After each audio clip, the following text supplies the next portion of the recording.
Magpapasaklolo sa Korte Suprema ang pamilya nila dating kadre Jeffrey Eric Celis at ni dating NTF ELCA spokesperson Lorraine Badoy. Napatid na panguna ni Atty. Harry Roque, ang dating presidential spokesperson, ang pag-aay ng writ of habeas corpus sa Korte Suprema para sa paglaya ng dalawa bago sa December 15. Bago kitang ikinulong ng House of Representatives sila Celis at Badoy noong December 5 habang idinidinig ng House panel ang pagdinig kaugnay sa prangkisa ng SMNI.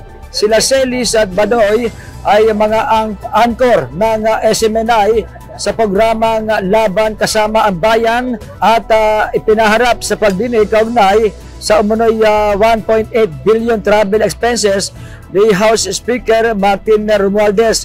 Sa kanilang detensyon ay nagsagawa ng hunger strike ang dalawa para ipakita ang kanilang protesta sa umano'y illegal na detensyon ng mga ito.